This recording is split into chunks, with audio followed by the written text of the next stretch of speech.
on ɗo andi rewɓe jeetato ka worɓe pat yiɗaɓe na. Woodi debbo ɓe mbi'ata allahuha, o yiɗi o anda kala ko gorko waɗata pat, se o hora ɗum o hefta ɗume waɗata.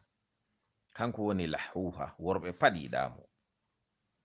Debbo ɗiɗaɓo almuzayifa, kanko bo tum oɗo kallafna kuje, o firlititako ha dow ɗabi'a mako.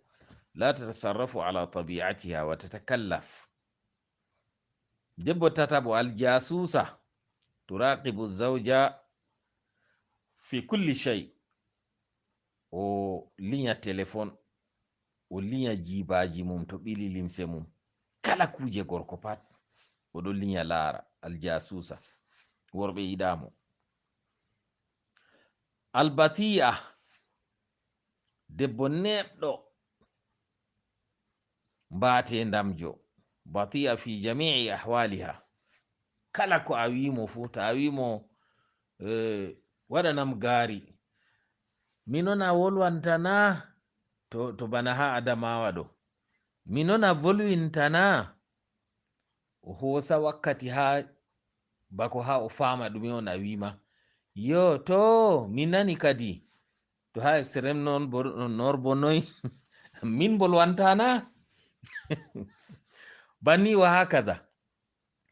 To kanko bo ande worɓe yiɗamo, o ƴama o ƴamto, teddi. Debbo jowabo addait tagdi mu'zama waqtiha fi fawne, ha fawnago. Mu'zam waqtiha, oɗo suglino o fawnorto, ta o nyama o tekka, o yiɗi o mara time moyen, o yiɗi limse mako woɗa, o toɓɓa ɗo o dilla ha darogal o yaha o larto. To irin ɓeɗo ɗo kamɓe fu worɓe yiɗaɓe, ngatum ɓeɗo cuklani fawne, wala ko ɓe kuwata ko ɗume. Debbo jeegojo atharsara, wolwan, la tatawaqqafu anil kalam, bel o engo mahol ni oɗo wolda be keddu mako.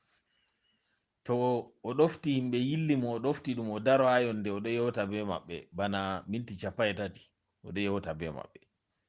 Téléphone to o fuɗɗi yewtugo be goɗɗo timmata. To o bo worɓe yiɗamo. Debbo jeeɗiɗaɓo mo mbiyata almuntaqida, ko ɗumejum o aibinan, tantaqidu tasarrufati zawjiha, kala ɗume fu o critical ko gorko waɗi pat, kanko bo worɓe pat yiɗamo.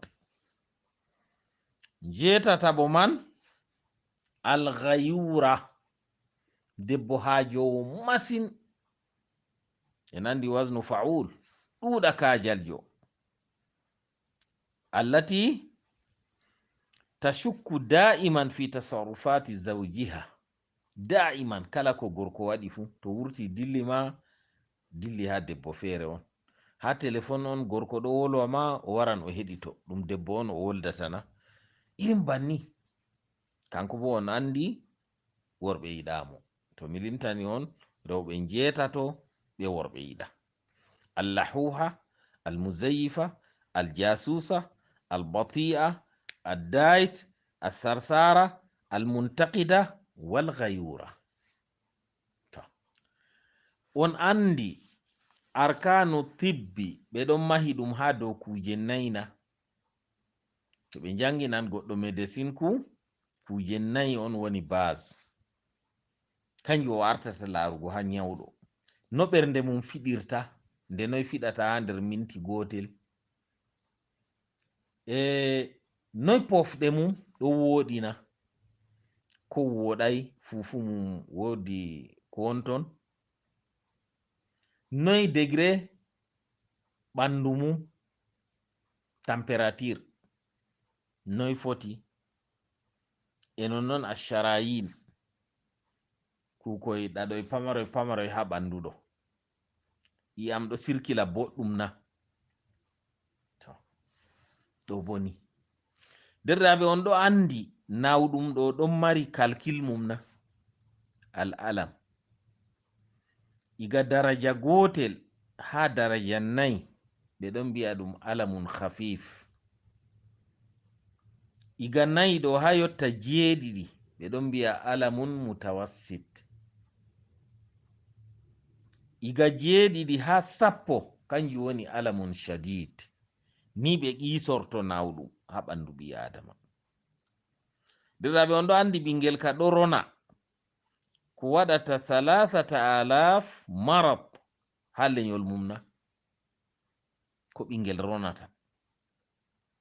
La'alla kanjum woni hikma ko islama haɗiri te'ugo bandiraɓe. On ɗo andi to goɗɗo ɗo te'a bandum ko bo lenyol mum, ɓikkoy man marata sembe, marata faamu, bana to a te'i jananno. No ɗum wa'i, no mi tindinirta, no himɓe pamirta, banta a hosi kosam pendiɗam nden a jillani ɗam ndiyam, a jilli ndiyam a hokki goɗɗo yari ha famɗiti fayin, a lori a ɓeddi ndiyam fayin, a hebbitini fayin, goɗɗo bo yari, a lori a ɓeddi ndiyam fayin, a hebbitini fayin, goɗɗo bo yari, yahan ha warta ndiyam tan. To lenyol gotol on ɗo tera ɗo, ko bo an be bandiraɓe ma tan, ɓi bappaño ma, ɓi kawma, ɓi goggo ma, ɓi yapendo ma, on a te'ata, to a dañi ɓikkoy man ɗo, marata sembe, yamɗata, marata bo faamu, bana to a te'i no jananno. To a pullo, a te'i pullo, marata sembe, bana to a pullo a te'i lenyol gongol feere. Nono to a hausajo a te'i hausa banda, marata sembe, yamɗata, marata faamu, bana to a te'i lenyol gongol feere. Banni wa hakaza. To dirɗaɓe Allah fondu en famnu en. Wallahu alam. Assalamu alaikum wa rahmatullahi wa barakatuh. Ɗum Mahmoud goni on keɗiti ha Kalimatu Sabah.